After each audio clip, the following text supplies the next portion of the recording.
WrestleTalk!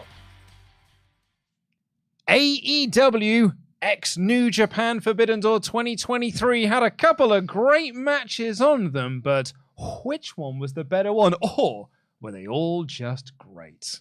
Two potential Match of the Year candidates, but let's discuss both of them. I am Lugo in DAD. I'm joined by the Gem That Champion, Pete. Yeah, as you can see quite clearly. Yeah. I'm the Gem That Champion. So I did a show with Tempest last week, and he said that that you are the champion. It's just that as I am. Yes. It's just that he's got the belt at the moment. Yes, yeah. He's just taking care of it for me. We just had our schedules just haven't lined up. Like we've both been quite busy. Just haven't had the opportunity to kind of just sit down together, and he can just, give me the belt back. Like it'd be really cool.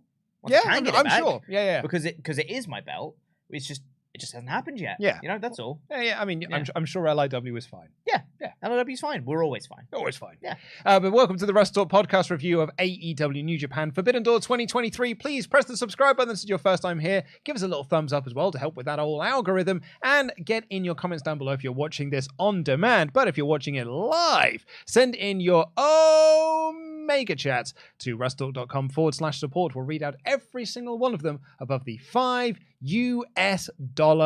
mark. So, and speaking of marks, let's review this show. So, Pete, you did the live reactions. Sure did. To the show last night. So yes. Bit of a sleepy boy today. Sleepy boy. Because the show would have finished like 6? It finished at about 5:15. 5:15. And obviously I have a few bits to do after the live streams. I have to do like the immediate reaction video that goes up on WrestleTalk, etc. I got home at about 7 o'clock in the morning. Cool. Slept for about 3.5 hours. Got to sleep at about 7:30. Yeah. Slept for 3.5 hours. Got up at 11. Came to studio. Recorded the extra news video that we're doing today. And now I'm here. So what you're saying is you're really excited for Money in the Bank next weekend because it starts at 8 p.m. our time. Yeah. And then afterwards I can sleep. Yeah. It's crazy. Just go home. And then I'm not working the Sunday. No, I am though. But anyway, so you did the live reactions to the show last night. Yes. Kind of brief overall thoughts of the show, but in particular when we come to these two matches, sort of if I was to ask you your immediate thought of which of the two did you prefer, which of the two did you think was the better one, because that was the big discussion going in, is what is going to be better, Omega Ospreay 2 or Danielson Okada? What are your thoughts, feelings, reflections? So the show as a whole, very briefly, I think there wasn't a bad match on the card. I think everything was either good or better. Good or up for everything on the show, and I think these two matches are the best matches on the card. Osprey Omega and Danielson Okada. For my money, Omega and Osprey is the match of the night for me. While I prefer the I think the technical style. Oh, I don't know if that's true actually. I kind of get two different kicks out of the styles that these two matches were worked in. I really love the technical showcase being who's the best wrestler in the world style match that Danielson and Okada had. But I love the deep emotion and just the brutal war that Osprey and Omega had. It was a brutal match. Such a brutal match. And it was these two kind of different aspects. And I got a massive kick out of both of them. But I think that as I mentioned to you just before we went on air, and also as I mentioned, talking to Dan on the live stream, my ideal part of wrestling that I personally get the biggest kick out of is when stuff is rich with story and rich with history, and you have characters that have intertwining feet and stuff. And while Danielson Okada was just I'm good at wrestling, and you're good at wrestling, we should see who's best. Who is the best at wrestling. Let's see who's the best at wrestling. The history between Osprey and Omega is so much deeper and so many more layers to draw upon in their match, and so many callbacks and things that they did for their match that for me elevated it above. And I think there was only one thing in the match that I did not like, which was the Don Callis return spot. Everything else was absolutely phenomenal in this. Yeah, I think even because you could make the argument, Will and Kenny had a bit of a leg up because this is their second meeting as opposed to just being the first of the Danielson Okada matches. And going by the finish of Danielson Okada, I feel like there is more to come, but we'll get onto that in a little bit. But even with their first meeting that they had at Wrestle Kingdom, they were really playing up on this idea that Kenny left New Japan and Will saw some shoes that needed to be filled and did everything that he could to fill Omega's shoes, but his feet were too small and he could not do it. Yeah. And he's now just got this resentment towards Omega being considered better than him. because in his mind he isn't. Yeah. And he did fill those shoes, even though I think people can look up and down history and be like, no, Omega did more for New Japan than Will did. Yeah.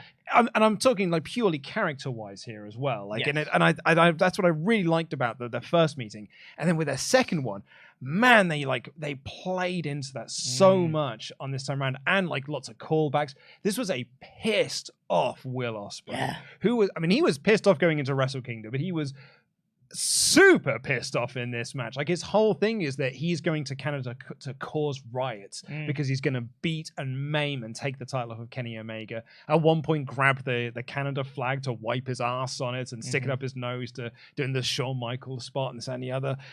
But it was him getting his measure of revenge, particularly when he was smashing his face into the announcer's table cover. Yeah. And like usually when you're a wrestler and you get your face smashed in, it's, you put your hands down to make the big slapping thing. Oh no. Kenny thought the best way to make that slapping sound was to just use his face. I'm going to do this spot, but for real. Yeah, I was like, I'm just going to put my hands down, you just smash my face into this as hard as you possibly can. Yeah.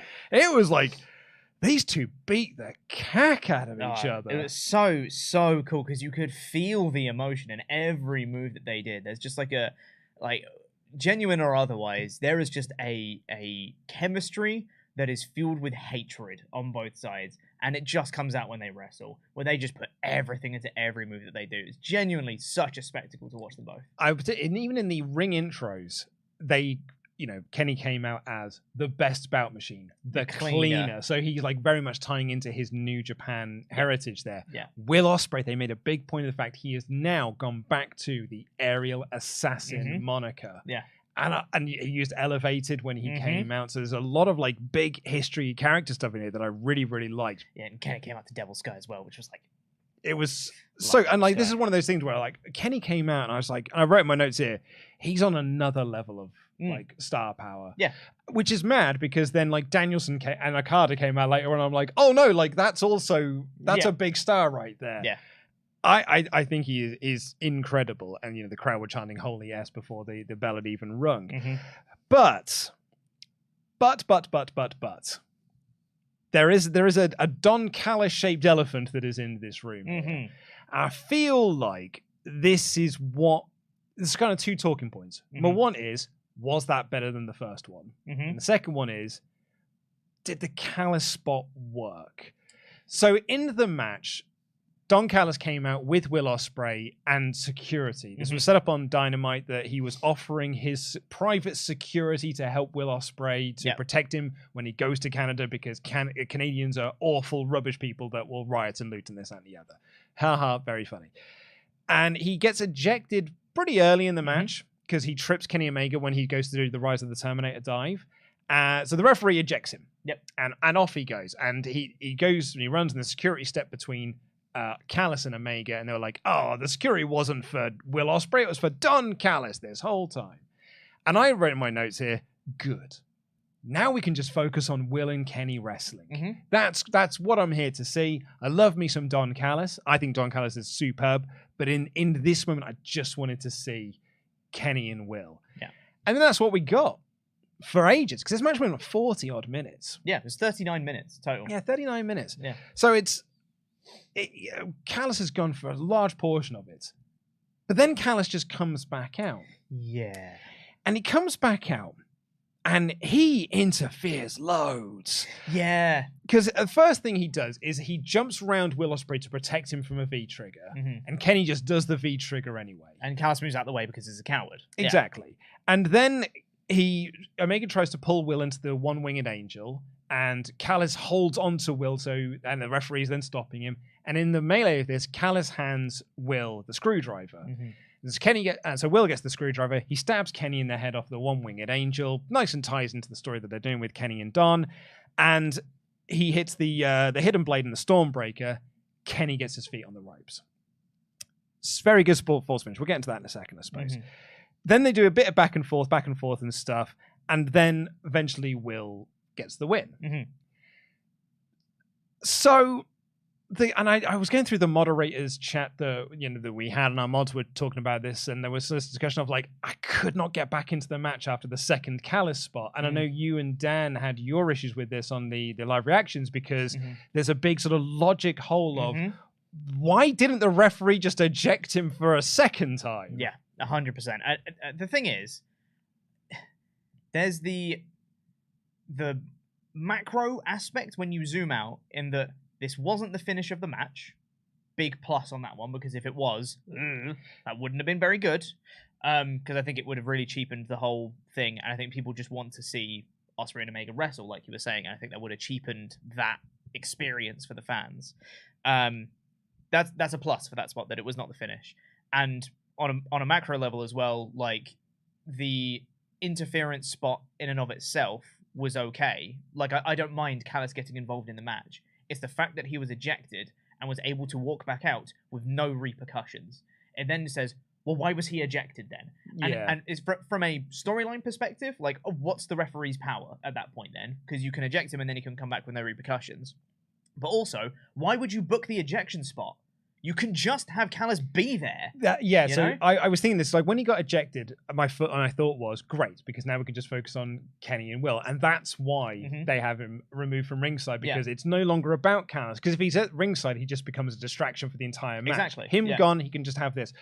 But then you want Callis for the finish. So then he just comes back out. Yeah. And I know, like, I'm just keeping an eye on the live chat there, and there's a lot of like, you're nitpicking. It's not nitpicking if it takes you out of a match. Exactly. Like if it ruins the flow of a match for you, if that's the thing that you're thinking about at the end, that's not nitpicking. That's how you feel. A legit criticism. It's a legit criticism. That's how you feel in the moment. Yeah, exactly. And I think it comes from the fact that the spot could have been avoided so easily. Either you don't eject Callis at the start, or you eject Callis and one of the security has the screwdriver, because the security was still out there. So you problem is that makes security a character then. Well, I don't think so, because they kind of are. They were hired by Callis. You can say it's part of like a thing. Like as Callis is going out, you can have some sort of like. I guarantee you that everyone will like, who was the security? You might be right. Yeah, the Basham's debut. But I think that like there were ways around doing this spot.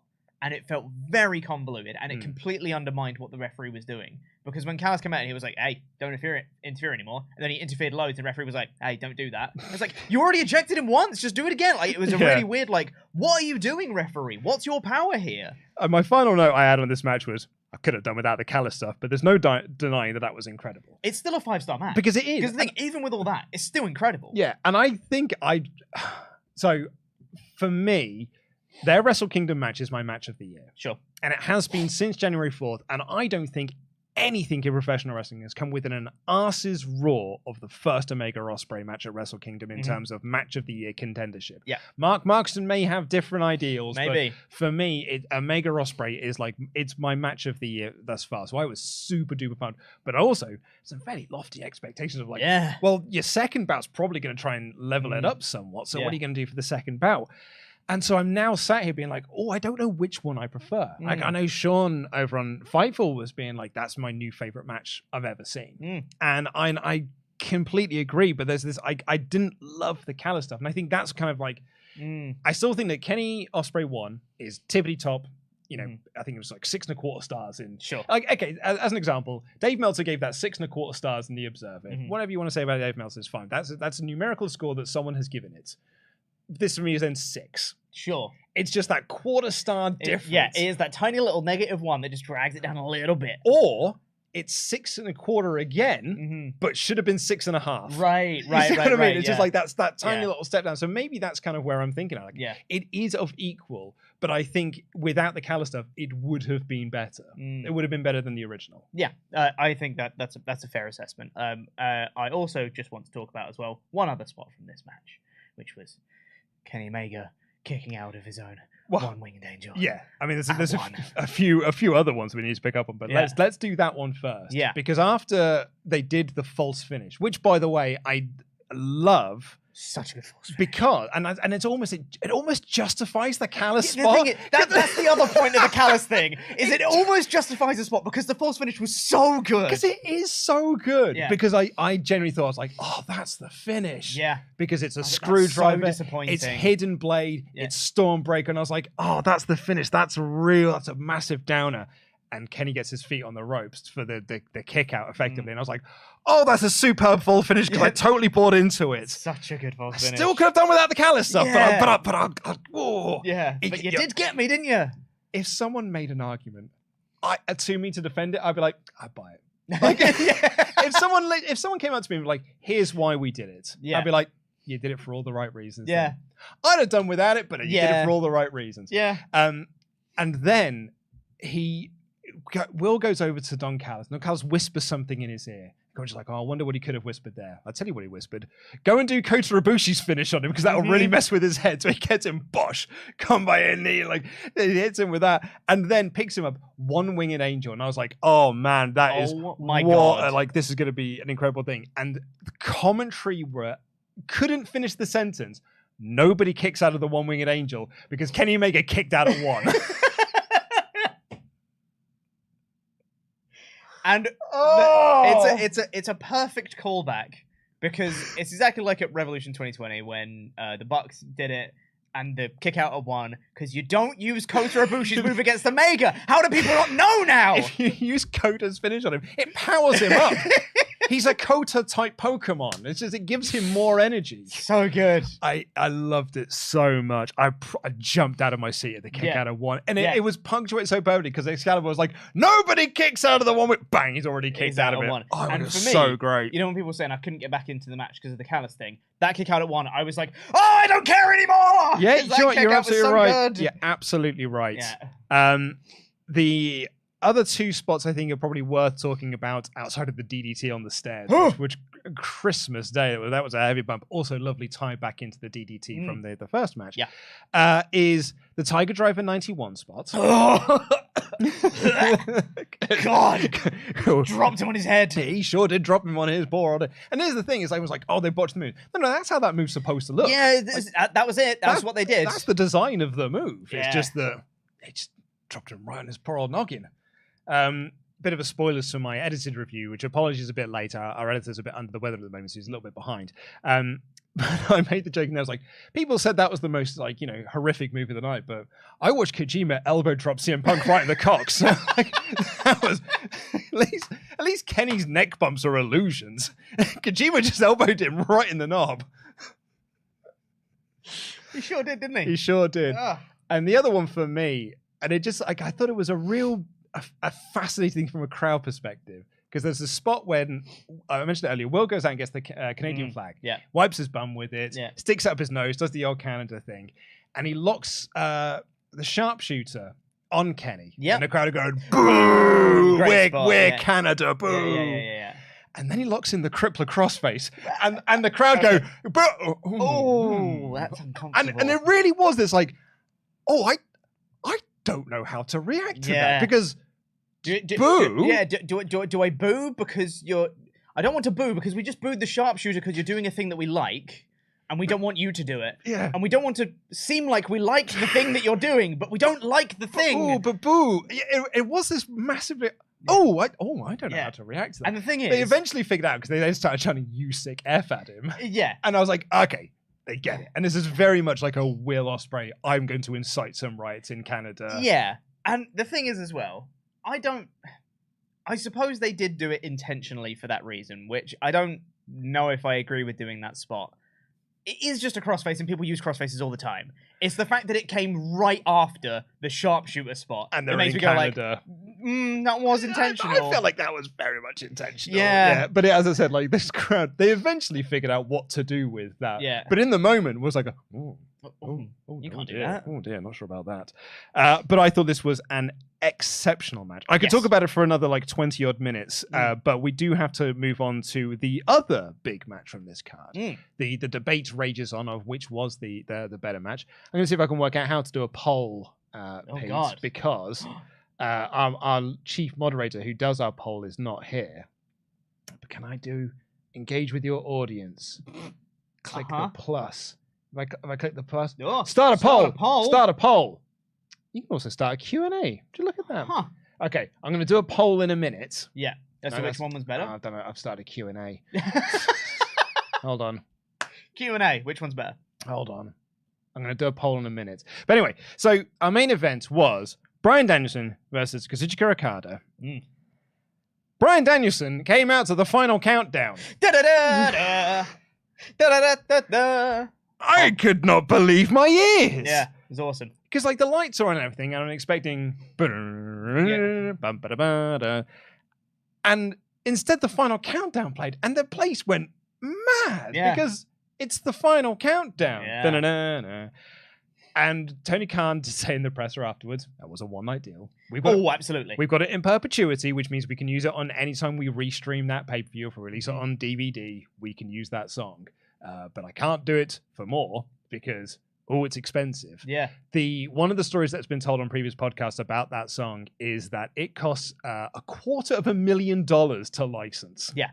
Khan said that this is definitely a one-night deal because it costs as much as a wrestler's contract.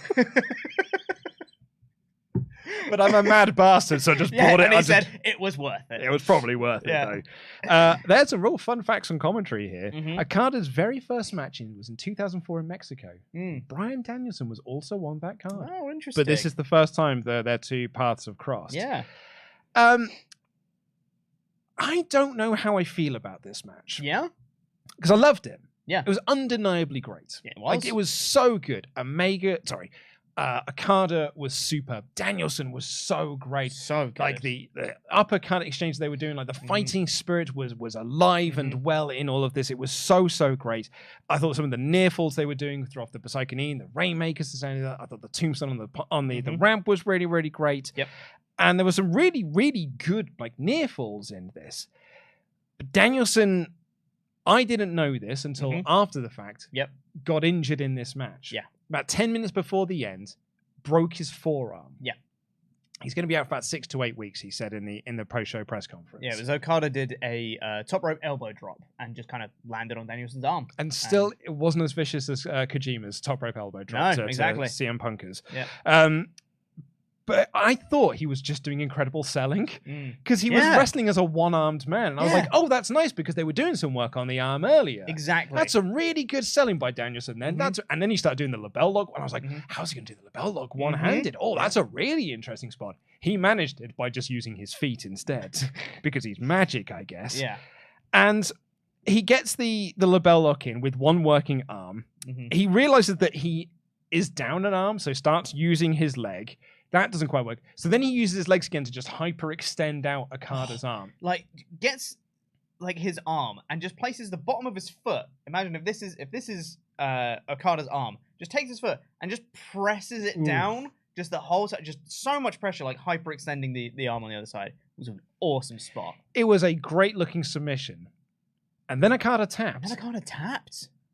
And the crowd fell into somewhat of a stunned silence. Yeah. Because I don't think a single person in that building thought that would be the finish. No, absolutely not. Brutal finish. Brutal. It looked amazing. A great submission spot. But I don't think anyone, and I sending it home, I didn't think this. I literally was like, oh, that's the finish. Yeah.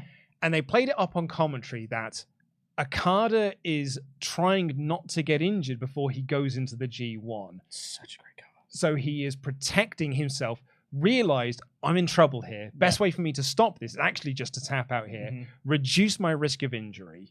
Playing a pre-match physio card in my GM mode. Yeah, exactly. And then I can go into the G1 fresh. That works great on commentary, and it works great for me at home because that sort of explains the finish. Obviously the live crowd didn't hear that, so they didn't really know how to react to this finish. And I guess it's done because they're going to do the rematch. Wrestle Kingdom? I would like that. That's kind of what I presume. Yeah, because I think coming out of this, it did feel like they've got another one in them. If they want to do another one, they can totally do another one. Yeah, because one of the arguments I saw online was like, it didn't quite find its third gear. Like, it was just about to get into its third gear. It needed 10 more minutes. And I was like, wait, it was half an hour. Yeah. Like, they went 30 minutes. Yeah.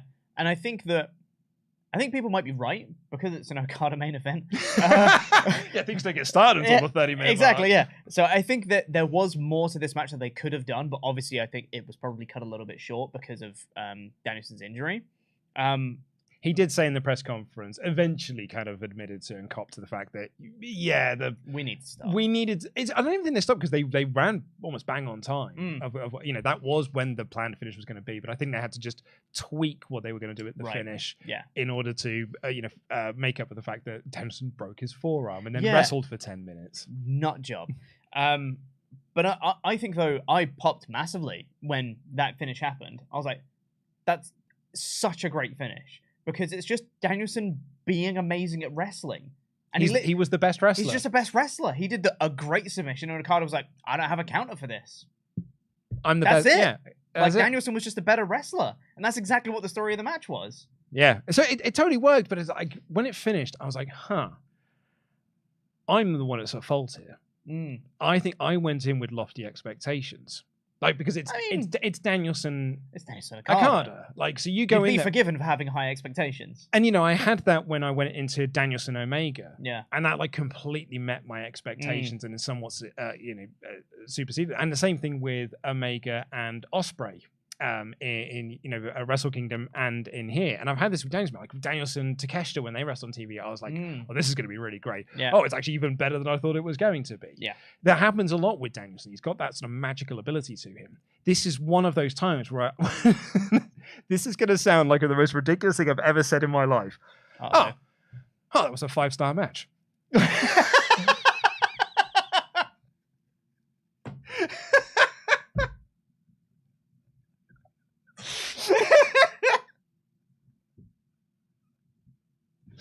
I've said some ridiculous into my time, but that really was my thought. I was like, it was a 5-star match. Not like that. Oh my god, what a 5-star match it was. It was like, just a 5-star match. Yeah, like the thing is that is a valid point. In the Danielson and Okada are going up against such high expectations for this match. If it wasn't the greatest match ever, some people would be disappointed.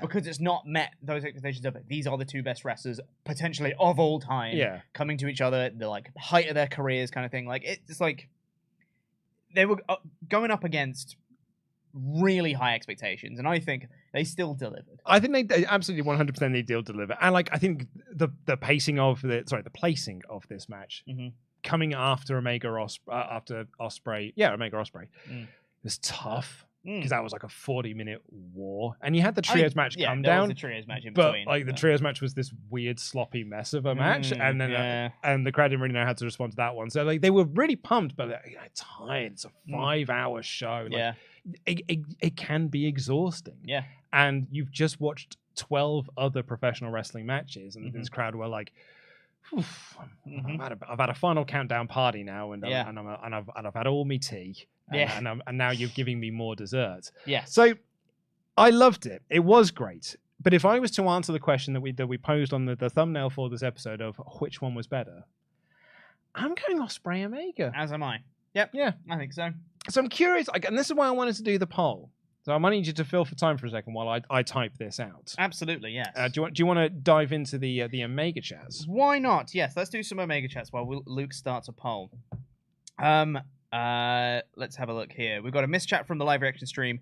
Mithrol said the ejection into Psych Not Really ruined the Kenny versus Will match, and I will die on this hill. It legit made the ending meaningless as the ref ignored Callis for like 10 minutes. Why even do the spot? Callis could have just hid behind the bodyguards. I think that's another way they could have got around the spot as well, is have Callis come back out, but the referee doesn't spot him.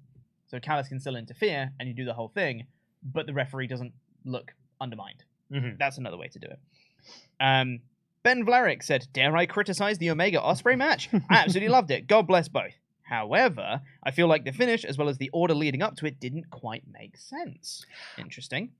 I think Ben's got a series here. So Will cheats using the screwdriver, doesn't work. Will uses the one-winged angel, doesn't work either. So he then kind of sort of wins clean. What was the point then of him cheating, of Don Callis and the security being there? Surely if Will cheated or beat Omega with his own move in Canada, it would have been the most effective finish. Imagine the heat, that and the screwdriver, and especially the one-winged angel kick-out with such highs, the finish didn't quite reach those heights. I disagree with some of that. And the reason for it is because...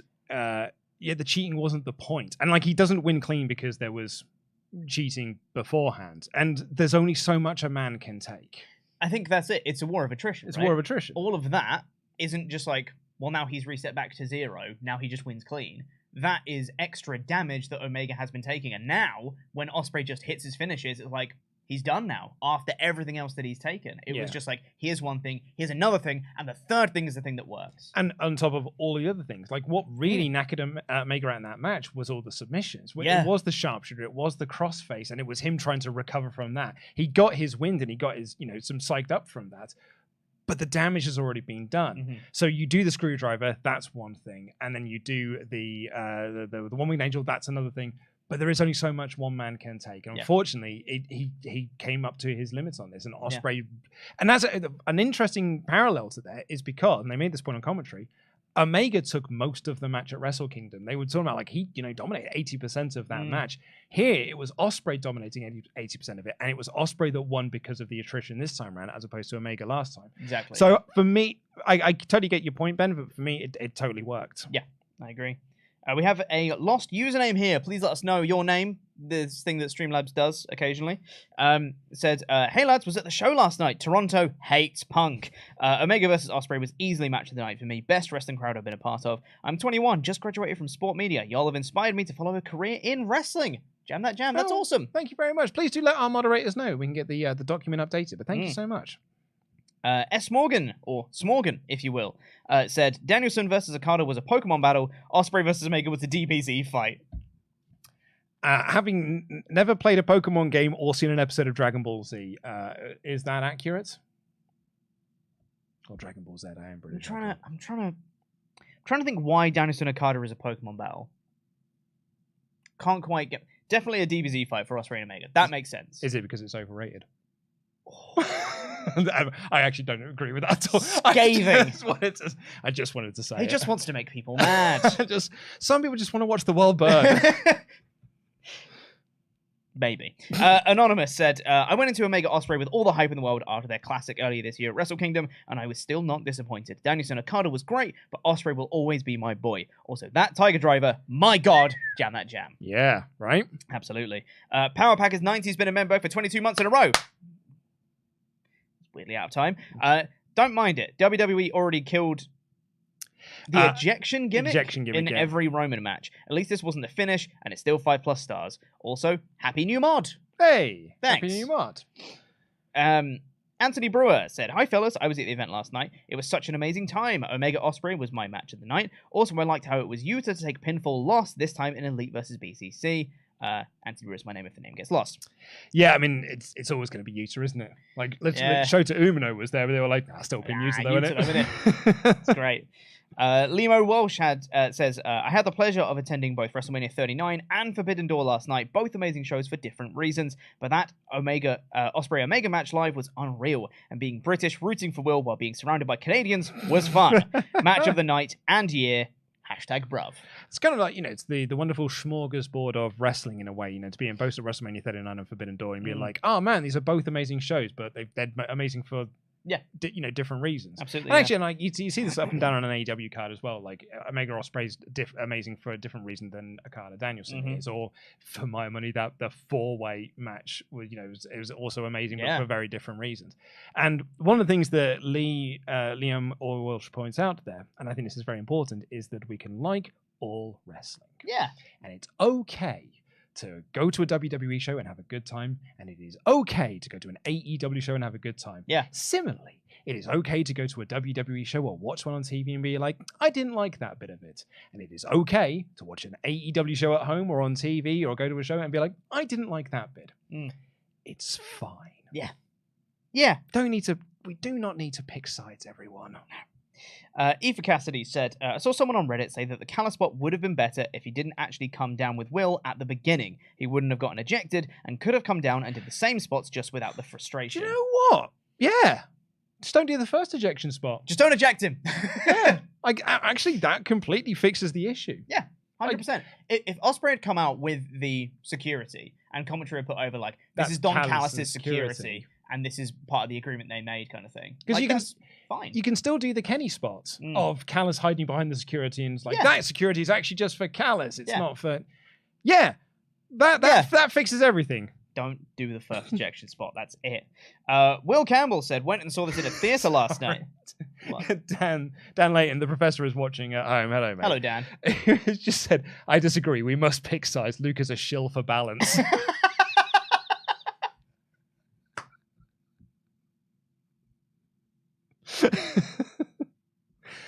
Balance merchant. Also, shout out to Mikey. He says, let's not have premature ejections. Very good. That's very good. Will Campbell said, went and saw this in a theatre last night, and Luke, you're right about the Kenny kick out at 1. When that happened, most everyone in the auditorium leapt to their feet and went bananas. I also did not realise it was the crippler crossface until the chant. Carter Threat. Sorry.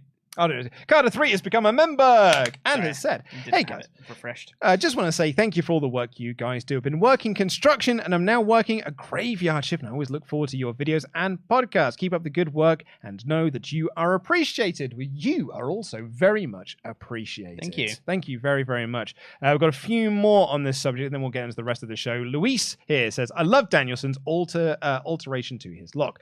I think he should keep that as a super move, same way that John Moxley has the Paradigm Shift and the Death Rider. Call it the Dragon's Lair or the Dragon's Horde. More wrestlers should use EX moves. Duxanova said, I was there second row. Both matches were amazing. And I have to say that Kenny and Will had match of the night. That's DDT. Hot damn. Yeah, so good. Dylan says, why was Callis allowed back out at ringside without much protest from the referee? Commentary said that he'd be fined, but couldn't one of the security guys just pass the screwdriver? That said, it's probably my favorite match of all time now. Yeah. That's the most amazing thing about this match. It's just like, that spot makes no sense and it's really stupid. But everything else was so great that it is the best match I've ever seen. It's still just amazing. Yeah, wonderful stuff. Right, well, we're going to get into the rest of... 40 minutes. Yeah, well, we've already talked about the two big matches. That's true. That should help us somewhat. But before we do, actually, Pete, as a bit of an update, we mentioned earlier that you are the Jam That Champion. Of course. Everyone knows this. And LIW was fine. LIW is just holding on to it for the time being. Taking care of it. Well, I spoke with WrestleTalk Management over the weekend. We all know who WrestleTalk Management is. Well, yeah. I mean, they're of course everyone knows it. Yeah. Like they're a constant presence in all of these shows, and it is not just a story crutch that I have created exactly to come up with. And now we're gonna have to figure out some sort of reveal for that at some point. No, we don't. Did WWE with the anonymous Raw GM? No, they didn't, Pete. Hello? It's WrestleTalk Higher Management. Okay, cool, they've made a match. Anyway, that's it. That's all they need to do in WWE segments. That's all we can do, right? Anyway, Pete. Hello. I spoke with WrestleTalk Management I'm sure you did. Over the weekend and this morning, and it is decided that the first time you two are going to see each other is going to be this Saturday, because you're both doing the SmackDown podcast together. Yes, we are. And then you're going to be at the Money in the Bank party. Yeah. And there needs to be a title match for Money in the Bank this year. Uh-huh. So it's been decided that it will be Pete versus Tempest for the Jam That Championship this Saturday at Money in the Bank. Oh. Okay. Yeah, no, that's great. Great. Yeah, cool. Yeah. Cool. Friendly competition. Mm-hmm. Yeah. Okay. Also on that show, it will be the annual Jam in the Jar ladder match. We have got 6 participants entering this year, which is going to be very difficult because one of them's now got 7 people in it. Thanks, Logan Paul. Ruins everything. But the first 2 names to be announced for this year's Gem in the Jar are Oliver Davis and Sullivan Bo Brown. 2 more names will be announced on tomorrow's Raw podcast, and the final 2 names will be announced on the Money in the Bank prediction show this coming Wednesday. Are you trying to guess who's that Pokemon? Who's that one on the right? Who can possibly say? Who could possibly say? I did that graphic and then I realized, I wish I'd put some strokes around the outlines. You'll be fine. It's fine. Yeah. Anyway, right, let's get on with the rest of this show. I think we'll kind of skip over the 0 hour opening. I think all of those matches are good. They were very good. I very much enjoyed Athena and Billy Starks because I love Athena. Yeah. I wish ELP got more because I love ELP. He's great. Prefer him as a heel, but Same. but hey, it's all right, I guess. But yeah, wish more for ELP. Also, wish more for Stu Grayson. I thought he looked really good. He did look great, but it's like he's so good. And also Shingo Takagi. Shingo Takagi looked really good. He sure did. Real good. But and I love Hiromu. The main show kicked off with a match for the AEW World Championship as Hiroshi Tanahashi channeled MJF. He channeled him? What did I say? Channeled. Oh, he did that and challenged him. Oh, crazy. Yeah. Yeah. Tanahashi, for me, I think is a bit of a magical wrestler because he is not as mobile as he once was. His body is very much broken down. He's just got a bit of stiffness about the way that he walks now, which is just like I'm living in constant pain. I cannot believe he's entered the G1 this year. But when the lights are on, and it needs to be, the man can do the 3.5, 4 star match like it's nothing. He can just do it. Yeah, and he just did it here. Yeah. And this was a very good match. Yeah, I think it was a good match. Good match. Yeah. Yeah.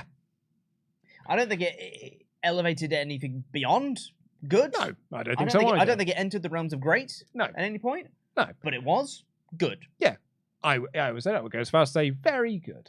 I think that MJF's heel shenanigans, smoke and mirrors, made up for a lot of the limitations that poor old Tanahashi has. But hey, thumbs up from me. Not bad. Solid stuff. MJF won using the ring. Dynamite don't. Yeah, Tanahashi got a visual pin at one point, which I'd rather you don't do. And then in the Owen Hart tournament, we got Satoshi Kojima versus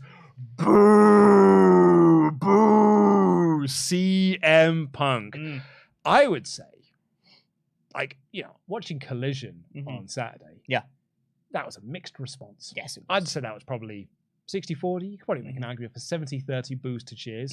This felt more like 80-20, possibly even 90-10 boos for CM Punk. But what I love, there were people who were like, oh, I don't think CM Punk's going to like being booed. Have you seen how much fun this man is having? He is having a ball being booed by these people. He had a great time here. He was playing up to it.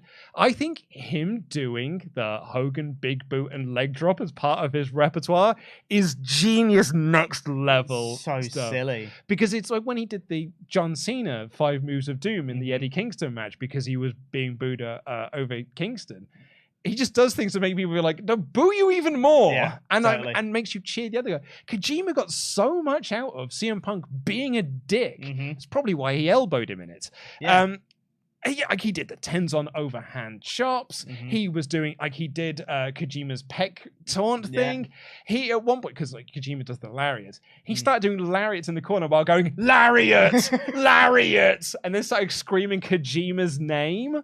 It was awesome. It was so great. Kojima blocked a GTS and hit a brainbuster, but then Punk ducked the lariat and hit a second GTS attempt and got it that time for the win. Very good match. He's not a heel, but he's playing up as not being a babyface. He's going down the heel tunnel at the end as well, and then was like, I'm gonna go babyface one. Because he helped Kojima up after the match to do and did a show of respect and everything. Yeah.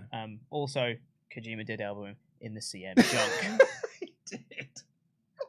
I dropped him right in the penis. That was like And it looked very intentional as well. It wasn't like, he missed that elbow, and he hit somewhere he didn't mean to. He didn't get all of it. No, well, he did this time. He got all of it. Straight in the dicks. And Tim was like, yeah. And the thing is, he was trying to sell because he took an earful afterwards and was just holding his dick the whole time. He was like, "Oh my god, I need to kick out of this, but I don't want to." Really made me laugh. They confirmed that All Out. Yeah, I know, Luke. Will take place on September 3rd. I know. That means that on August 27th, it's All In. Yeah. And then 6 days later, it's WWE Payback. Yeah. And then a day later, it's AEW All Out. There's also a Raw, a Dynamite, and a Collision, and a SmackDown in between all of that. It's Don't forget NXT. And of course, well, I didn't mention Rampage, but there's 3 pay-per-views in the span of 7 days. Like, okay, I don't want to sound like a jaded wrestling fan or anything, but when it is your job to cover this stuff, it's a lot. But here's the thing, Pete, is that I'm not doing this as a jaded wrestling fan. I'm doing this as a tired content creator. Yeah. They never think of us. No, I know. They just do not think of the stress that this is going to cause us for the week of trying to figure all of this out and making sure that everything gets covered and we can create content for everyone. It's gonna be a big week, but at the same time, Pete, it's also gonna be a great week. Yeah, All In's gonna so much good wrestling. No, All In's gonna have amazing. Oh dear, Payback's gonna have awesome wrestling, and All Out's gonna have amazing wrestling. Boo hoo me. Yeah. Like, entitled much? Yeah, God. Right. Come on, guys. And I forgot. Oh, and also, on a side note, content creation. I think that week of both pay-per-views is also going to be PFK week. Oh, is it really? Yeah. Oh, it will be as well. Yeah. Which is when we're going to be back recording a bunch of PFK content that week. Man, it's going to be It's going to be a big week. It's a busy old time. It's a busy old time. Yeah. Well, speaking of busy old times, I genuinely think this might be my second favorite match of the night. Valid. Because this was a fatal 4-way. Orange Cassidy versus Katsuyori Shibata versus Daniel Garcia versus Zack Sabre Jr. for the AEW International Championship. 3 different champions from 3 different promotions. Daniel Garcia is also there. And Garcia doing his weird dance. But this was an 11-minute sprint of pure wrestling fun. So good. I loved it. Yeah. I'd have watched another 11 minutes of this at the same speed. Yeah. Don't slow down. Don't work people over. Just do what you're doing, but for double it. Yeah. Oh, I had so much fun with this. It was wicked because not only was this an 11-minute sprint, there were 3 different stories going through this. Because you had Daniel Garcia trying to prove that he can hang with these 3 champions from 3 different promotions. The forever feud between Zack Sabre Jr. and Shibata raging on. And Orange Cassidy surviving by the skin of his teeth once again. I loved it. I mentioned this a lot on the live reaction stream with Dan. That I love that Orange Cassidy is now getting wear and tear from defending his title all of the time. And it is getting to him. He's now having to steal victories. It's not decisive anymore. It's just like, it was a victory that should have been somebody else. And he was like, nope, I'll chuck you out the ring and I'll take that one for myself, which is typically a heel move. But this is a desperation move from Cassidy because otherwise he would have lost his belt. Yeah. That is a really cool story that I really hope we get to continue to see playing out across. And he gets like more and more tape until he's just covered in tape the whole time. And then that would be the reason why he loses the belt, not because he's bad, but because he literally just can't go anymore. It's that war of attrition. It's only so much the body can take. He's got the tape on his back. His hand is like still relatively broken. Like he did a chop in this match and immediately went, because his hand is hurt because it was worked over. I can't remember which match it was in now, but there was a match where I think Garcia was like targeting the hand and working that over. Yeah. So there was like. But there was also a lot of really fun. This match is about 3 minutes old, and it's the greatest thing. Yeah. Zack Sabre Jr. and Shibata were having a slapping match, and then Orange Cassidy and Daniel Garcia tried to stop them. So Zack Sabre Jr. and Shibata put them in chokehold, and then continued to have their slapping match. Oh, it was awesome. Garcia tried to use title to score the win, but Shibata kicked out. Orange Cassidy and Shibata then started having their strong style slapping match, but OC hurts his hand on the orange punch. That was the spot that I was referring to earlier. Yeah. And the finish was Shibata hits the PK on Daniel Garcia. Yep. Match is won. Yep. Orange Cassidy slides in, throws Shibata out the ring, steals the win. And it's just by that skin of his teeth. And Shibata's on the outside, not like almost angry at himself for not seeing it coming, but it's that grudging respect of like, okay, yeah, you got me. You got me there. Yeah. And they shook hands afterwards. He survived once again. Match ruled. I loved it. Absolutely ruled. Yep. I had such a good time with this one. I mean, obviously, I'm going to watch Omega Ospreay again, but this is the match I'm dead looking forward to. I got in today, and Adam Blumbier said to me, it was like, look, which of the matches would you recommend I watch? And I was like, obviously, Omega Ospreay, Danielson Okada. But I'd actually watch I'd watch this and the 10-man tag. Like, those are the 4 matches I would certainly say to tune into for this pay-per-view. That is exactly, because I saw Adam yesterday, and he said, can you send me a list of the best matches on the card so I can watch them tomorrow and not have to watch the whole show? Because he's writing up a list. He's writing up a list, so he needs to watch it quickly so he can get the best matches from the show. So I sent him a list, and it was those 4 matches, and I also said Punk Kojima primarily for Punk being a dick. Yep, and then being elbowed in it. And being elbowed in it in the CM Junk. So then I was like, and if you need to can one of those from the list, take off Punk Kojima, because it is more just like the crowd reaction and the funds. But the other ones, that 4-way, the 10-man tag, and then Danielson Okada and Omega Ospreay are like amazing. He also asked me in the office today, what is that dance? What is that dance? Oh no, he has his hands here. Oh yeah. No, he's done like that as well. He's done like that as well, but what is it? It's awesome. Is it? Yeah. Is it? It's such a knobbish thing to do. Yeah. And I think I love him for it. He's a menace. Okay.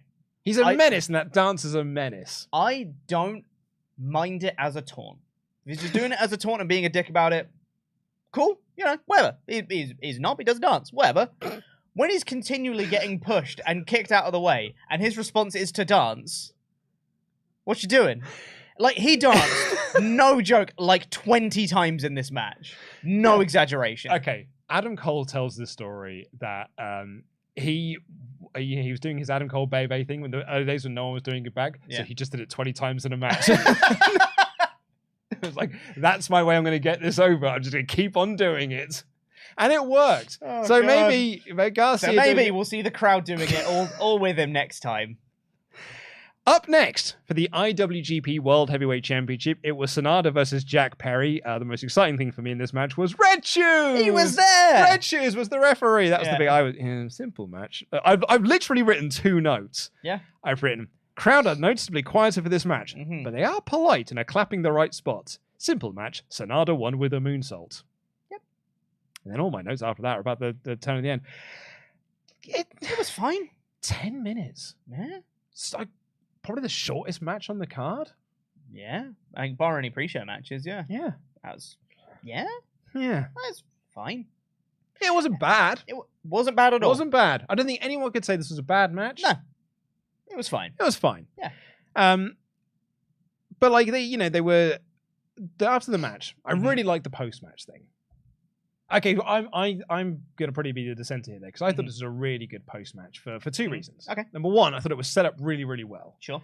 Because Jungle Boy and Hook are walking up the ramp, and the commentators are throwing to their Japanese partners. There's a Japanese commentary desk just next to them, and they're throwing to that, bang, and the turn happens. So it really did come out. It felt like we were moving on to the next segment, and then bam. So it genuinely felt like it came out of nowhere.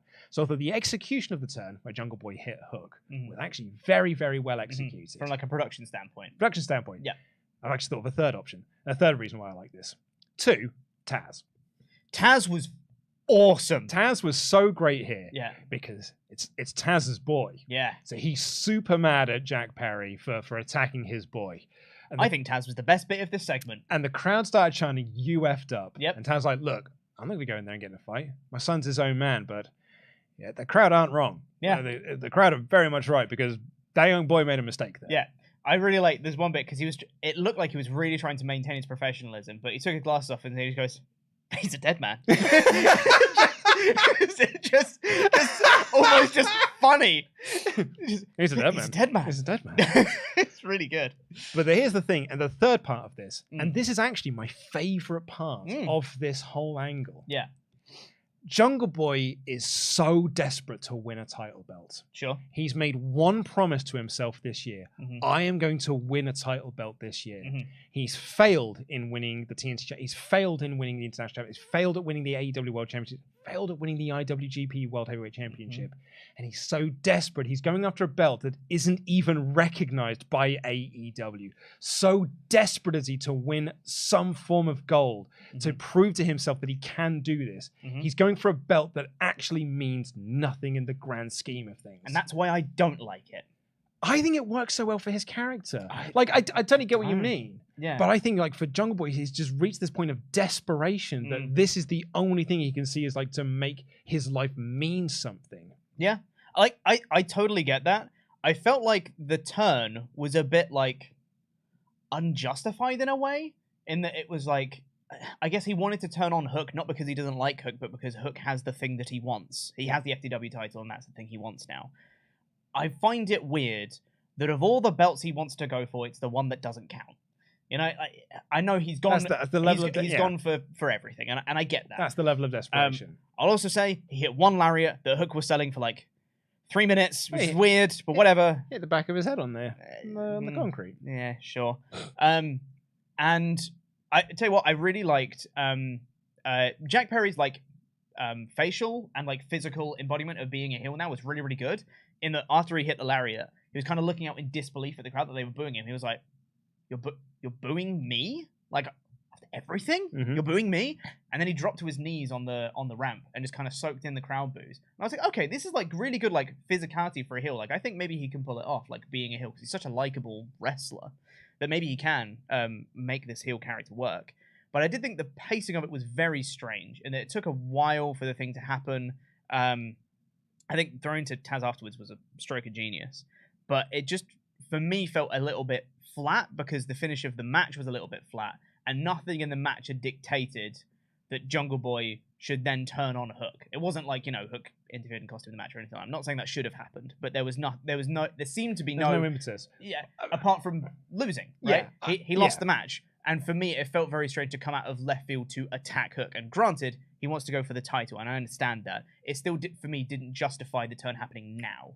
I get what you mean. I think it's the loss and it's the snap and it's that level of desperation to be like, my friend here has a title belt, I don't.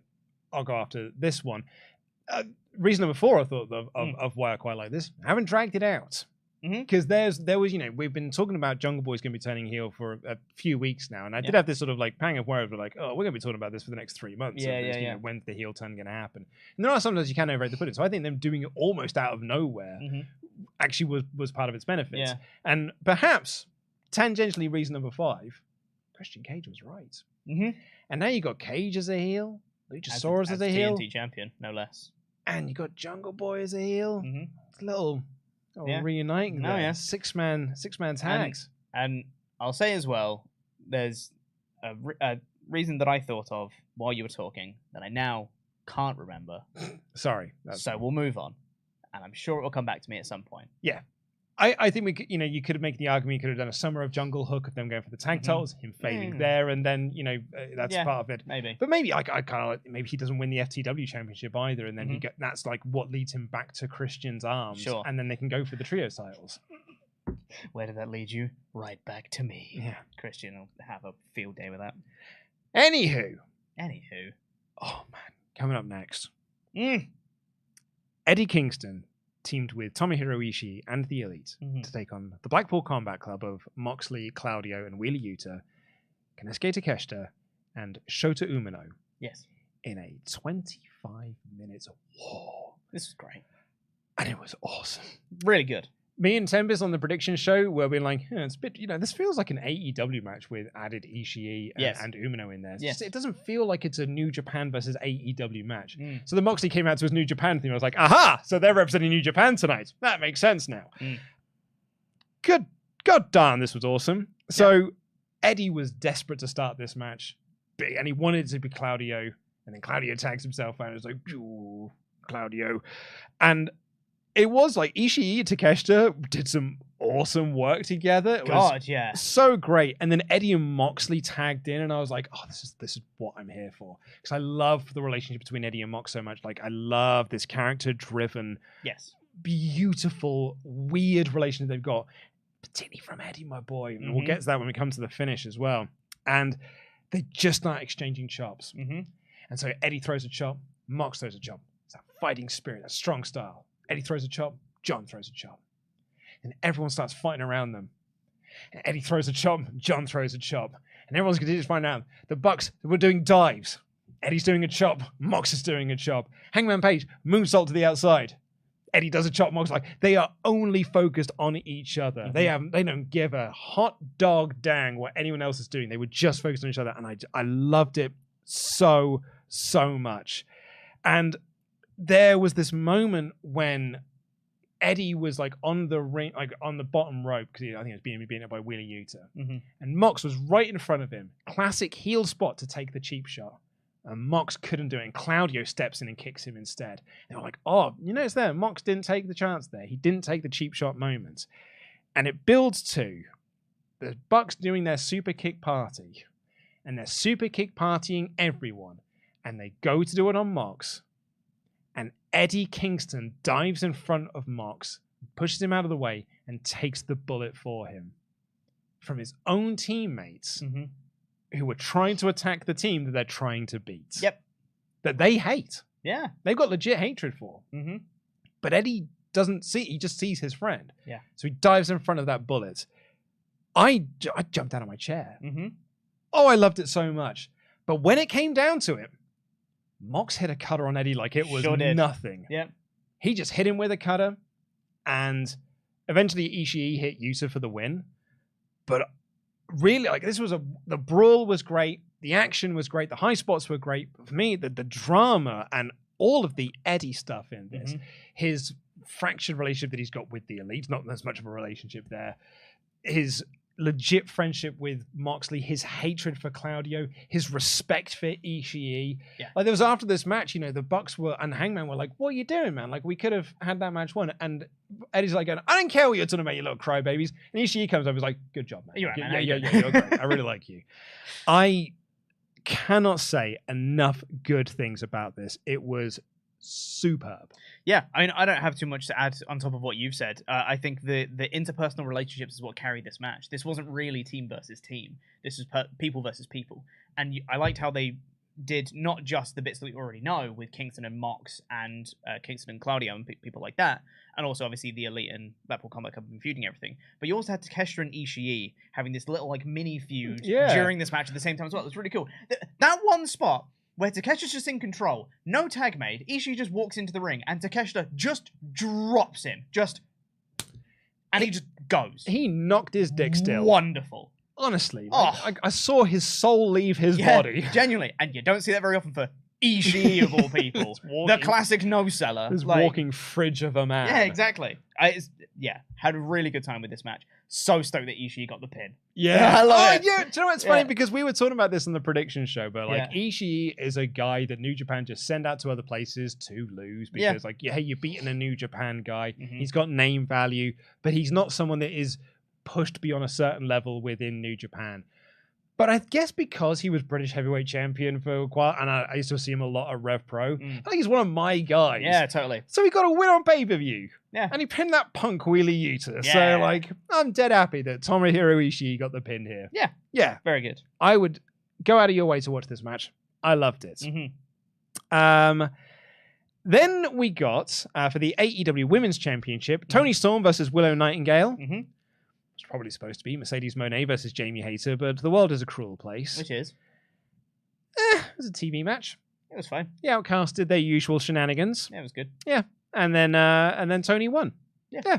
It was good. It's good. Yeah. Both of them are very good wrestlers. Great. Yeah. Toni Storm's amazing. Willow Nightingale's amazing. Yeah. And I love the fact that they themselves were like, well, we're on a New Japan show. We're going to do our own strong style sequence as well. And I'm glad that they did that. And it's any other. But it's just like the crowd weren't into it as much as they were the 10-man tag because they were a little bit burnt out by it, if anything. Storm pulled the referee in front of her and that allowed her to rake the eyes and score the win. Sky Blue was watching backstage and Baker was also watching backstage because it's her versus Ruby Soho in the Owen Hart Cup on Wednesday. Yep. It's a thumbs up segment. Yep. But kind of. Yeah. Do you know what it is? It's a thumbs up because it is a thumbs up, but it's not an enthusiastic thumbs up like I would have done for the 10-man tag. It's an Orange Cassidy thumbs up. Yeah, I suppose. So I have to do so much scrolling there to get to all my notes for Omega Ospreay there. Then we got Los Ingobernables. I can't say the name. Los Ingobernables. Los Ingo de Bananas. I can't do it, Pete. I've tried. Ingob. Nah. Bless. Bananas. LIJ. Yeah. With Sting. So Sting, Darby Allin, and Tetsuya Naito took on Les Sex Gods and Minoru Suzuki. I at first thought it was Joker Sting. I thought he came out as Joker Sting, and I was like, he did. Well, I thought that, but then I was like, oh no, it's more like it's like Joker Sting meets Painmaker Jericho. But commentary put over that it was Joker Sting, and Sting mentioned it in the press conference after. So it was a Joker. I'm going to do Joker Sting more, and it was like, okay. I mean, look, I've written here. It's Joker Sting. He's going to join Team TNA. And then I was like, oh no, I think it's more of a Painmaker thing. Yeah. You know, which I still to this day think is one of the lamest gimmicks of modern day. Cool, it's back on Wednesday. Someone needs to tell. Aren't you excited? Someone needs to tell Jerry. I think about this every time it gets brought up. Ollie's hardcore defense of like, Jericho knows it's lame and he's working you. And I was like, Jericho's a fan of Kiss. Yeah. He thinks this is cool. Yeah. And he was like, no, there's no way he could think this is cool. I was like, I bet you he does. He absolutely does. As the years have gone on, Ollie's come to the realization, it's like, oh, he does think it's cool. I was like, yeah, but it's lame. Yeah. Like, yeah, it is lame, isn't it? So cool. Painmaker Jericho.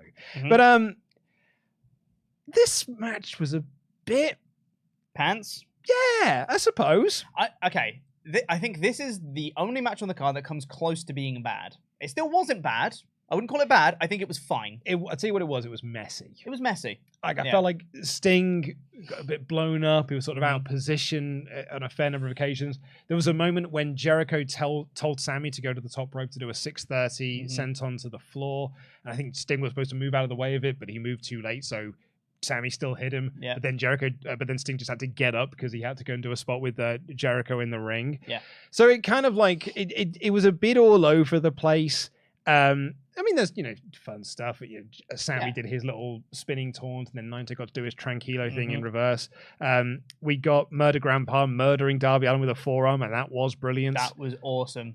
Jericho hitting the Judas effect as Darby was doing a cannonball dive. That was good. Was really fun. But anyway, Naito rolled up Suzuki and got the win. And the finish felt a bit wonky. Yep. I called it a palate cleanser. Yeah. And then we got the main event, Danielson Okada. So that was the show. Spoilers for my edited review. I don't think it's gone live yet. I gave it 5 out of 5. There was no score. I couldn't give the show anything less than 5 out of 5 because even though there were some matches on this card that were like, it feels like we've ended on a bit of a downer there with the trios match. But there's nothing on the show that was bad. No. And the stuff that was good was great. The stuff that was like had high bars to deliver, in most cases over-delivered. And in some cases just delivered. And that was, exactly what they needed to do. But like some of the stuff like excelled. And I don't think this is going to be in the top 5 shows of the year when our poll comes up later on, like when we get to the end of the year. Maybe. I don't think this will be in the top 5, but I think matches from it will be. So I think Omega Ospreay 2 will likely end up in the top 5. I think there's an argument that Danielson Okada might make it. It'll certainly make it into the top 10. But I don't think this show will as a whole. Having said that, I thought it was just a 5 out of 5 show. Yeah, I still think I could see it being in the top 5 shows of the year. I think there's a lot of people that... I think there's also a real air of like gravitas and importance to it. It's like, this is really cool. We're getting to see these matches happen. Like, I think the Danielson Okada match benefited from this being like, who'd have thought we'd have seen this match, and that kind of element of it will get votes. It will certainly get votes for sure. Yeah. So I think that does help elevate the whole show an extra, half a star, a little extra degree to it. I agree, though. I think as an objective kind of wrestling pay-per-view, I think it was a very good show. If anyone would say, should I watch it? I'd say yes, because it's got some fantastic matches on it. I just think it was a pretty great show. Here is why I don't think it's going to end up into the top 5. Rumble's going to get loads of votes. Mania is going to get loads of votes. I think Chamber is going to get loads of votes.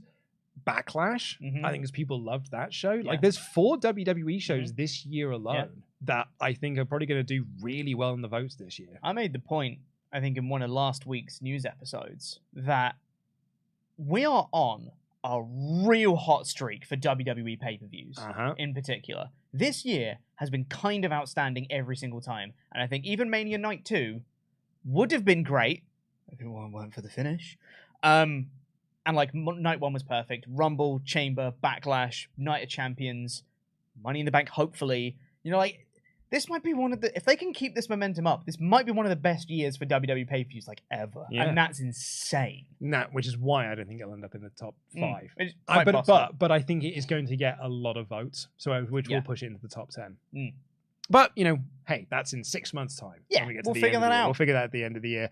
Thank you so much for joining us, but we are going to get into the rest of your Omega chat. So ding, ding, ding, get those in now. I'm also going to end this poll, which I'll be honest, is quite conclusive. Yeah, I think in terms of what was the better match, Omega versus Osprey or Danielson versus Okada. Can confirm that Omega Osprey won with 83% of the vote. Valid. That's a landslide victory. Yeah. So yeah, well done to them. And I agree. I agree. I loved that match. Yeah. Right, ding, ding, ding. This is your last call. WrestleTalk.com/support. Noah Hickey kicked us off here to say, this is my second time attending a pay-per-view live. The first was Super Showdown in Australia. I didn't think anyone could follow Omega and Osprey, but the final countdown play was my biggest pop of the night. At the time of my life, also boo CM Punk. Nice. Perry here says, pay-per-view of the year for me. It wasn't perfect, but I had so much fun watching it. Bryan versus Okada was perfect. Bryan Danielson said that he wants to do Okada again and break his arm next time. Also, I'm now the biggest Will Ospreay fan. He's such a dick in the ring, and it's amazing. I agree. Yeah, because when they do Danielson Okada 2, probably at Wrestle Kingdom next year, they're going to do so much around the arm break and really build that into the match. Yeah. That's very good. Rusa Libre has been a member for 20 months in a row. Who says, whole card was gold, but that elbow to CM in the punks and Suzuki hyping up Darby before dropping him with an elbow to the chops. Good S-word. I loved how much time Suzuki took before he dropped Darby. Just really sizing him up, kind of grabbed the side of his head. Where's the right spot? Here it is. And he's gone. Well, he saw Takeshita's forearm and it was well... Yeah. And he's a big lad. I'm up against a tiny little one here. Yeah. Stevie Howland said, I've always assumed Garcia's awful dancing/taunting is because that he believes he's a sports entertainer and that's how he should act. But he's terrible at it because he's actually a wrestler. Oh, now that's the meta commentary. This is the Ollie thinking that Jericho thinks that it's lame argument again. That's some big brain thinking right there. That's a galaxy brain take. And I don't mind it, I don't mind it. Because he does do it because it's a sports entertainer thing. Absolutely, yeah. That much is undeniable. But also, what? Don't. That's what I say to that. Will Campbell said, R.I.P. to any future children that CM Bill Brooks might wish to have. The target was a hard mark to hit, but Kojima's aim was true. It's such a scathing takedown. Everyone in the auditorium laughed, winced, and went, oof. Thunderstorm87 said, Justin Roberts was the ring announcer for all the matches except CM Punk's match. Does CM Punk hate Justin Roberts? It's true, actually. Yeah, Dasher did that one. Is Dasher Owen Hart's Cup person, maybe? Yeah, maybe. Could be that. Did she? I don't know if she did the Athena match or not. I can't remember. I don't know. That's an interesting point. It's an interesting one. Yeah. Carl McVicker says, I was like Randy Marsh in South Park in the episode Randy finally finds the internet. That was me after Osprey versus Omega. Gross. Malik Onks says, Jason here. I was there last night in Toronto. It was an awesome event since first show since 2008. Omega Osprey was awesome. By the way, I was born in August of 1993. August 19th, 1993? As in the day I was born? Huh. Huh. We were born on the same day, apparently. Happy birthday, Pete. Not my birthday. Mike here says, I went to Dynamite this week and had such a great time that I bought my first ever pay-per-view as a 20-year plus fan of wrestling. I was not disappointed. As an attendee at All Out last year, I must say TK still needs to trim his cards down. Everyone was exhausted. That is true, but it's also, that's the downside of doing a supercard.